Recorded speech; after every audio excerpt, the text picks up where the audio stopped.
Expected CTC వచ్చేసి around 70-80 LPA అనుకుంటున్నాను.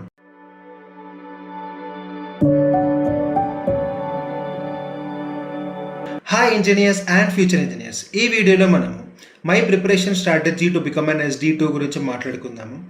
జనరల్‌గా ఈ వీడియోలో మనము బయట మార్కెట్ స్టాండర్డ్స్ ఏంటివి, what the market is expected CTC ఎంత వస్తుంది మనకి, ఏమేమి నేర్చుకోవాలి, ఎక్కడ నేర్చుకోపోతున్నాను, వీటి అన్నిటి గురించి క్లియర్గా మాట్లాడుకుందాం. ఓకేనా? So first to introduce myself Bharat. Currently I hold an experience of 2.2 years అనమాట. బై దిస్ ఇయర్ అండ్ నాకు 2.5 years of experience వచ్చేస్తుంది, 2.5+ years of experience వచ్చేస్తుంది నాకు. బయట మార్కెట్ స్టాండర్డ్స్ ప్రకారం మనకు కనుక 2.5 years ప్లస్ ఎక్స్పీరియన్స్ ఉంటే you are eligible to become an SD2 అనమాట. Now if you ask me what is SD2, ఇవన్నీ జనరల్గా రోల్స్ పేర్లు అనమాట. ఓకేనా? SD1 అంటే ఎంట్రీ లెవెల్, SD2 అంటే you hold an experience of 2.5 years plus 90% of the కేసెస్లో. 10% of the cases are like వాళ్ళు ఓజీస్ అనమాట, వాళ్ళకి 1 yearలో కూడా వచ్చిన వాళ్ళు ఉంటారు కొంతమంది. సో వాళ్ళు OGs, let's not include them over here. Okay, so నాకు 2.5 years ఆఫ్ ఎక్స్పీరియన్స్ ఉంది. నా టార్గెట్ కంపెనీస్ వచ్చేసి స్టార్టప్స్, మంచి స్టార్టప్స్ని ట్రై చేద్దాం అనుకుంటున్నాను. ప్లస్ MNCs కూడా, MNCsలో ఫ్యాన్ కంపెనీస్ ఆబ్వియస్లీ అవి నా టార్గెట్ ఏరియాలో ఉన్నాయి అనమాట. ఈ కంపెనీస్ని టార్గెట్ చేస్తున్నాను. సో ఈ కంపెనీస్లో ఇంటర్వ్యూ ప్రాసెస్ ఎలా ఉంటుంది అనే దానిపైన నేను కొంచెం ఇన్వెస్టిగేషన్ చేశాను అనమాట. సో అన్ని కంపెనీస్లలో మేజర్గా మనని 2 subjects నుంచి క్వశ్చన్స్ అడుగుతారు. వాటిని సబ్జెక్ట్స్ అనుకోండి, ఏమని అనుకోండి, 2 particular కాన్సెప్ట్స్ కానీ 2 particular సబ్జెక్ట్స్ మనకు చాలా బాగా వచ్చి ఉండాలి. అవేంటి అంటే ఒకటి DSA, ఇంకోటి సిస్టమ్ డిజైన్. ఇప్పుడు సిస్టమ్ డిజైన్లో మనకి HLD ఉంటుంది, LLD ఉంటుంది. టు బికమ్ LLD పైన చాలా మంచి గ్రిప్ ఉండాలి అండ్ HLD కూడా ఐడియా ఉండాలి, అవగాహన ఉండాలి HLD పైన కూడా. కానీ LLD మాత్రం చాలా బాగా వచ్చి ఉండాలన్నమాట. So this will be your basic expectation అనమాట బయట ఇంటర్వ్యూలో క్వశ్చన్స్ అన్ని మనకి DSA మీద ఉంటాయి, ఇంకా సిస్టమ్ డిజైన్ మీద ఉంటాయి. సిస్టమ్ డిజైన్లో కూడా స్పెసిఫిక్గా LLD ఇంకా HLD మీద ఉంటాయి అనమాట. సో నేను కరెంట్లీ SD2గా కన్వర్ట్ అవుదాం అనుకుంటున్నాను కాబట్టి ఫస్ట్ నాకు DSA చాలా బాగా వచ్చి ఉండాలి. ఎందుకంటే ఏ స్టార్టప్ అయినా తీసుకో, నువ్వు ఏ MNC అయినా తీసుకో, స్టార్టింగ్ 2-3 rounds వచ్చేసి నీకు DSA మీదనే ఉంటాయి. So I need to be good, not good, very good at DSA. నాకు DSA చాలా బాగా వచ్చి ఉండాలి. దాని తర్వాత సిస్టమ్ డిజైన్స్లో LLD ఇంకా HLD ఉంటుంది. LLD చాలా బాగా వచ్చి ఉండాలి, HLD పైన మంచి అవగాహన ఉండాలి. నాకు కనుక ఇవి వస్తే I'm good enough to give interviews అనమాట. మోస్ట్ ప్రాబ్లీ షార్ట్ లిస్ట్ కూడా అయిపోవచ్చు. ఇప్పుడు దిస్ ఈజ్ ద థింగ్స్ అనమాట. ఇప్పుడు అన్ని కంపెనీస్ బయట మార్కెట్లో ఎంత పే చేస్తారు మనకి, ఫస్ట్ దాని గురించి మాట్లాడుకుందాం. మోటివేషన్ కోసం జనరల్గా నువ్వు అమెజాన్ తీసుకుంటే 65+, గూగుల్ తీసుకుంటే 80+. 80 అంటే ఏంటిది? 80 lakhs per annum అనమాట. ఇది బేస్ కాదు యాక్చువల్లీ. 80 LPA 80/12 వేస్తే అలా కాదు. 80 LPA is your CTC, cost to company, community cost ఏదో ఉంటుంది, దాన్ని కాస్ట్ టు ఎంప్లాయ్ ఉంటుంది అని ఫుల్ ఫామ్. మనకి బేస్ టార్గెట్ చేయాలి. బేస్ వచ్చేసి మనకి 30-40 లక్షలు వస్తుంది. అంటే రఫ్లీ నీకు ఒక 2.5 lakhs per month అలానే అకౌంట్లో క్రియేట్ అవ్వచ్చు అనమాట. ఈ పర్టికులర్ కంపెనీస్లో కనుక నువ్వు వర్క్ చేస్తే, స్టార్టప్స్లో కూడా అంతే, they also pay you very good, very high. 80 LPA అక్కడ కూడా పే చేస్తారనమాట నీకు SD2 అయితే. జెప్టో కంపెనీస్లో అయితే స్పెషల్లీ 80 LPA పే చేస్తారు నీకు. సో ఇలా బయట మార్కెట్లో మంచి వాల్యూ ఉంది, SD2స్కి మంచి ప్యాకేజెస్ ఇస్తున్నారు. So it's my turn now. Experience ఉంది కాబట్టి నేను ట్రై చేయాలి కూడా, ఇప్పుడు నేను ట్రై చేయడం స్టార్ట్ చేస్తున్నాను. So this is the packages గురించి and my expectation of packages around 70-80 LPA అనుకుంటున్నాను. ఈ రేంజ్లో ప్యాకేజ్ వస్తే బాగుంటుంది అనుకుంటున్నాను. నేను will try to crack that obviously. So ఇప్పుడు నేను దీన్ని క్రాక్ చేయాలి అంటే ఫస్ట్ నేను ఇంటర్వ్యూస్లో ఏమేమి పడితే తెలుసుకోవాలి. నేను బాగా తెలుసుకున్నాను. ఇప్పుడు ఇంటర్వ్యూస్లో తెలుసుకున్న వాటి ప్రిపేర్ అవ్వాలి కదా. సో నేను హ్యాండ్ పిక్డ్ రిసోర్సెస్ పిక్ చేసుకున్నాను. నేను మల్టిపుల్ రిసోర్సెస్ని పిక్ చేయకుండా స్టిక్ అయ్యాను ఒక రిసోర్స్కి. DSAకి ఒక రిసోర్స్ని పిక్ చేశాను, సిస్టమ్ డిజైన్కి ఒక రిసోర్స్ని పిక్ చేశాను.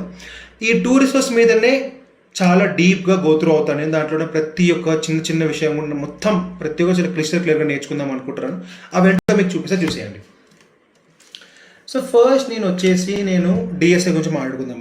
నేను DSA వచ్చేసి టేక్ యూ ఫార్వర్డ్ ద్వారా వెళ్దాం అనుకుంటున్నాను. ఓకేనా? I want to pick take you forward course అనమాట. యాక్చువల్లీ దీన్ని మనం కొనుక్కోవాలి. నేను కొన్నప్పుడు ఇది అరౌండ్ 5,500 ఎంత ఉంటాయి. నేను 1 year బ్యాక్ ఎప్పుడో కొన్న, అప్పటి నుంచి చేద్దాం అనుకుంటున్నాను DSA, బట్ చేయలేకపోయా. 2024లో నేను కొన్నా. 2024లో కొన్నప్పుడు స్టార్టింగ్లో కోర్స్ కొన్న కొత్తలో జర మోటివేషన్ ఉంటుంది, అంత పోయింది. 2025 కూడా వచ్చేసింది. ఎప్పటి నుంచి చేద్దాం అనుకుంటారు బట్ చేయలేకపోయా, ల్యాక్ ఆఫ్ మోటివేషన్. ఏం చేయలేము. ఇంకా this is the time no. ఈ సెప్టెంబర్, అక్టోబర్, నవంబర్ ఈ 3 months నేను నాకు తెచ్చుకున్న టైం అనమాట. ఎందుకంటే డిసెంబర్లో ఇంటర్వ్యూస్ ఇద్దాం అనుకుంటున్నాను, డిసెంబర్ జనవరిలో ఇంటర్వ్యూస్ ఇవ్వాలి. దట్స్ మై గోల్ అనమాట eventually. So September, October, November 3 months where ఈ బ్లాక్ బాక్సెస్ని మొత్తం గ్రీన్ బాక్సెస్గా మార్చేయాలి, కంప్లీట్గా హార్డ్ వర్క్ చేయాలి. Need to learn DSA as good as possible. ఎందుకంటే మనకి ఏ కంపెనీ చూసుకున్న ఫస్ట్ 3 rounds మొత్తం డిఎస్ఏ మీద ఉంటాయి. So this is the course where I learn DSA and the one who I trust is Striver.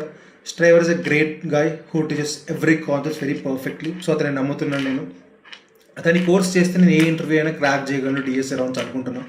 So I'm going with this particular course for DSA. ఇప్పుడు system డిజైన్స్కి బయట మార్కెట్లో చాలా కోర్సులు ఉంటాయి ఆబ్వియస్లీ, కానీ ఐఎమ్ చూసింగ్ గౌరవ్ సేన్ అనమాట. I feel him to be very good.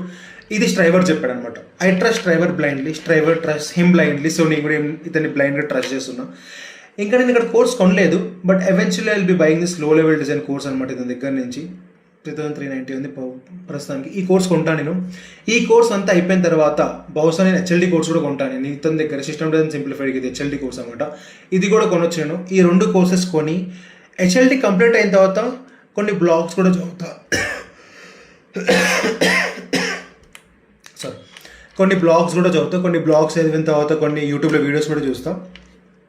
System డిజైన్లో LLD YouTube plus this course, but this course is my major priority. ఇంకా యూట్యూబ్లో చిన్న వీడియోస్ అక్కడిక్కడ చూస్తూ ఉంటా, బేస్డ్ ఆన్ ద బెస్ట్ ఉంటారు కదా కొంతమంది వాటివి. But this are the resource which I gonna follow. ఇవి కాకుండా బ్లాగ్స్ చదువుతాను అనమాట. టెక్ బ్లాగ్స్ చాలా ఉంటాయి, సో అవి కూడా చదువుతూ ఉంటా. So this is all about my preparation అనమాట. ఇవి నా ప్రిపరేషన్ క్రైటీరియాలో ఉన్నది. I have 3 months of time. This is what I need to prepare. 3 courses complete చేయాలి, బ్లాగ్స్ చదవాలి. ఇంక ఇవి కాకుండా company to company interview rounds మారుతుంటాయి అనమాట. ఫర్ ఎగ్జాంపుల్ నువ్వు అమెజాన్ తీసుకుంటే అమెజాన్లో నేను బిహేవియరల్ క్వశ్చన్స్ అడుగుతారు. జెప్టోలో తీసుకుంటే సిచ్యువేషన్షిప్ క్వశ్చన్స్ అడుగుతారు. సో ఆ పర్టికులర్ మేనేజరల్ క్వశ్చన్స్ ఉంటాయి కొన్ని. ఆల్రెడీ JP Morgan నేను బీటెక్లో ఉన్నప్పుడు నాకు JP Morganలో ఇంటర్వ్యూ జరిగింది. అక్కడ నేను టెక్ రౌండ్ క్లియర్ చేశాను, కానీ నాకు మేనేజర్ రౌండ్లో ఇంటర్వ్యూ ఐ లాస్ దేర్ అనమాట. So I feel the regret, నాకు రిగ్రెట్ ఉంది ఇంకా. So never ignore managerial rounds, they are the most important thing అనమాట. సో టెక్గా మీరు ఎంత స్ట్రాంగ్ ఉన్నది ఇంపార్టెంట్ కాదు, బిహేవియరల్గా కూడా మేనేజర్గా కూడా చాలా స్ట్రాంగ్గా ఉండాలి. I lost once in my life, I won't do that again. So manager పైన కూడా చాలా నీట్గా కాన్సన్ట్రేట్ చేయాలి, అది కూడా చాలా బాగా నేర్చుకోవాలన్నమాట. So this is what I'm gonna prepare in next 3 months. మొత్తం చూసుకుంటే 3-4 కోర్సులు ఎండ్ టు ఎండ్ ప్రిపేర్ అయిపోవాలి. 3 months ఆఫ్ టైం. నేను జనరల్గా జాబ్ చేస్తూ ఉంటాను. సో జనరల్గా నా లాగిన్ వచ్చేసి 11 o'clock స్టార్ట్ అవుతుంది. ఎలానో ఒకటి మేనేజ్ చేసుకోవాలి, జాబ్ చేస్తూ ఈ కోర్స్ అన్ని కంప్లీట్ చేయాలి. This what I'm targeting. These are the resources which I'm planning అనమాట. That's all for this video. I hope I will do this. మనం మళ్ళీ మాట్లాడుకుందాం. Bye bye.